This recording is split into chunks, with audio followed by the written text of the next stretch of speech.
Genesis 32. So Jacob went on his way, and the angels of God met him. When Jacob saw them, he said, "This is God's camp." And he called the name of that place Mahanaim. Then Jacob sent messengers before him to Esau his brother in the land of Seir, the country of Edom. And he commanded them, saying, "Speak thus to my lord Esau, thus your servant Jacob says, I have dwelt with Laban and stayed there until now. I have oxen, donkeys, flocks, and male and female servants, and I have sent to tell my lord, that I may find favor in your sight." Then the messengers returned to Jacob, saying, "We came to your brother Esau, and he also is coming to meet you, and 400 men are with him." So Jacob was greatly afraid and distressed, and he divided the people that were with him, and the flocks and herds and camels, into 2 companies.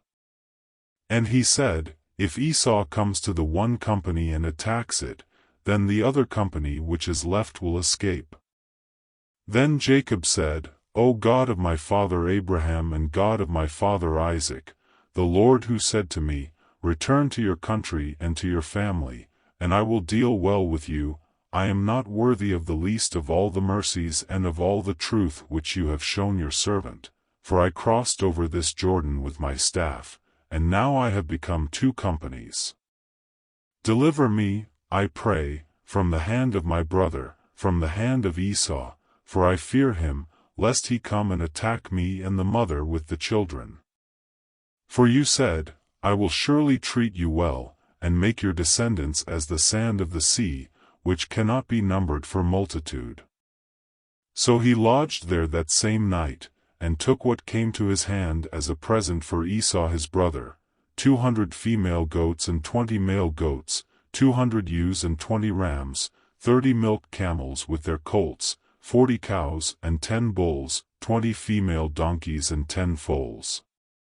Then he delivered them to the hand of his servants, every drove by itself, and said to his servants, "Pass over before me, and put some distance between successive droves."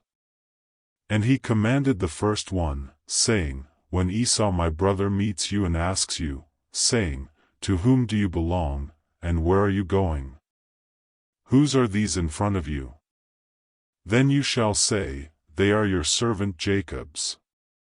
It is a present sent to my lord Esau, and behold, he also is behind us."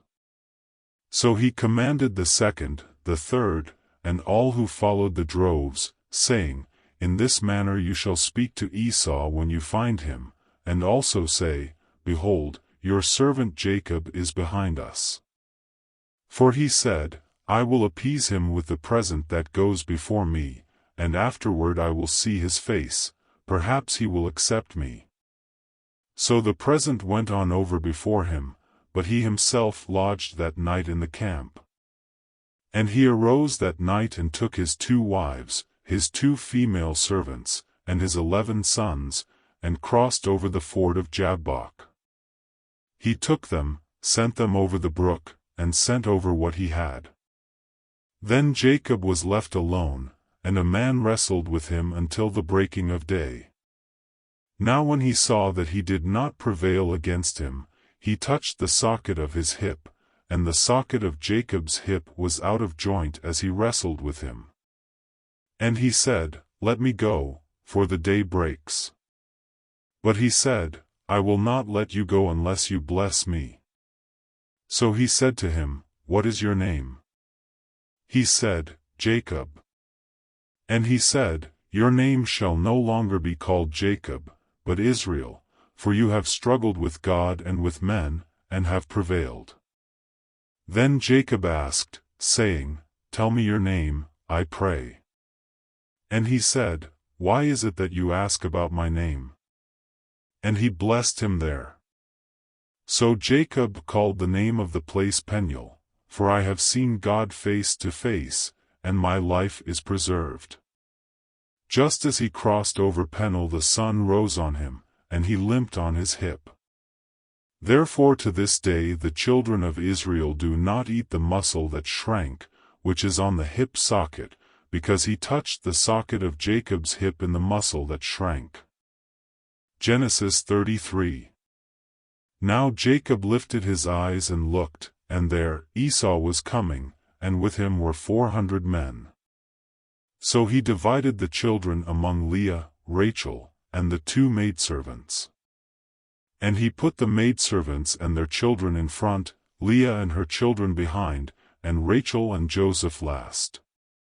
Then he crossed over before them and bowed himself to the ground 7 times, until he came near to his brother. But Esau ran to meet him, and embraced him, and fell on his neck and kissed him, and they wept. And he lifted his eyes and saw the women and children, and said, Who are these with you? So he said, The children whom God has graciously given your servant. Then the maidservants came near, they and their children, and bowed down. And Leah also came near with her children, and they bowed down. Afterward Joseph and Rachel came near, and they bowed down. Then Esau said, What do you mean by all this company which I met? And he said, These are to find favor in the sight of my Lord. But Esau said, I have enough, my brother, keep what you have for yourself. And Jacob said, No, please, if I have now found favor in your sight, then receive my present from my hand, inasmuch as I have seen your face as though I had seen the face of God, and you were pleased with me. Please, take my blessing that is brought to you, because God has dealt graciously with me, and because I have enough. So he urged him, and he took it. Then Esau said, Let us take our journey, let us go, and I will go before you. But Jacob said to him, My Lord knows that the children are weak, and the flocks and herds which are nursing are with me. And if the men should drive them hard one day, all the flock will die. Please let my Lord go on ahead before his servant. I will lead on slowly at a pace which the livestock that go before me, and the children, are able to endure, until I come to my Lord in Seir. And Esau said, Now let me leave with you some of the people who are with me. But he said, What need is there? Let me find favor in the sight of my Lord. So Esau returned that day on his way to Seir. And Jacob journeyed to Succoth, built himself a house, and made booths for his livestock. Therefore the name of the place is called Succoth. Then Jacob came safely to the city of Shechem, which is in the land of Canaan, when he came from Padan Aram, and he pitched his tent before the city. And he bought the parcel of land, where he had pitched his tent, from the children of Hamor, Shechem's father, for 100 pieces of money. Then he erected an altar there and called it El Elohe Israel. Matthew 12 verses 22-45. Then one was brought to him who was demon-possessed, blind and mute, and he healed him, so that the blind and mute man both spoke and saw. And all the multitudes were amazed and said, Could this be the son of David? Now when the Pharisees heard it they said, This fellow does not cast out demons except by Beelzebub, the ruler of the demons. But Jesus knew their thoughts, and said to them, Every kingdom divided against itself is brought to desolation, and every city or house divided against itself will not stand. If Satan casts out Satan, he is divided against himself. How then will his kingdom stand? And if I cast out demons by Beelzebub, by whom do your sons cast them out? Therefore they shall be your judges. But if I cast out demons by the Spirit of God, surely the kingdom of God has come upon you. Or how can one enter a strong man's house and plunder his goods, unless he first binds the strong man? And then he will plunder his house. He who is not with me is against me, and he who does not gather with me scatters abroad. Therefore I say to you, every sin and blasphemy will be forgiven men, but the blasphemy against the Spirit will not be forgiven men. Anyone who speaks a word against the Son of Man, it will be forgiven him, but whoever speaks against the Holy Spirit, it will not be forgiven him either in this age or in the age to come. Either make the tree good and its fruit good, or else make the tree bad and its fruit bad, for a tree is known by its fruit. Brood of vipers! How can you, being evil, speak good things? For out of the abundance of the heart the mouth speaks. A good man out of the good treasure of his heart brings forth good things, and an evil man out of the evil treasure brings forth evil things.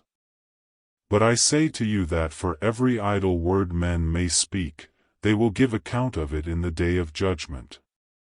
For by your words you will be justified, and by your words you will be condemned.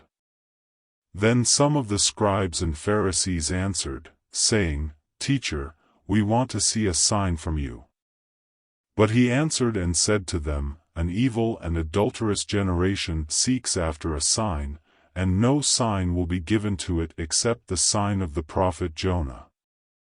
For as Jonah was 3 days and 3 nights in the belly of the great fish, so will the Son of Man be 3 days and 3 nights in the heart of the earth.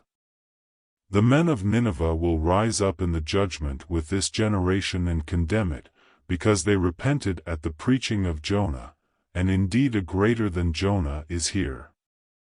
The queen of the south will rise up in the judgment with this generation and condemn it, for she came from the ends of the earth to hear the wisdom of Solomon, and indeed a greater than Solomon is here. When an unclean spirit goes out of a man, he goes through dry places, seeking rest, and finds none. Then he says, I will return to my house from which I came. And when he comes, he finds it empty, swept, and put in order. Then he goes and takes with him 7 other spirits more wicked than himself, and they enter and dwell there, and the last state of that man is worse than the first. So shall it also be with this wicked generation. Proverbs 2 verses 1-11. My son, if you receive my words, and treasure my commands within you, so that you incline your ear to wisdom, and apply your heart to understanding. Yes, if you cry out for discernment, and lift up your voice for understanding. If you seek her as silver, and search for her as for hidden treasures, then you will understand the fear of the Lord, and find the knowledge of God. For the Lord gives wisdom. From his mouth come knowledge and understanding. He stores up sound wisdom for the upright. He is a shield to those who walk uprightly. He guards the paths of justice, and preserves the way of his saints. Then you will understand righteousness and justice, equity and every good path. When wisdom enters your heart, and knowledge is pleasant to your soul, discretion will preserve you, understanding will keep you.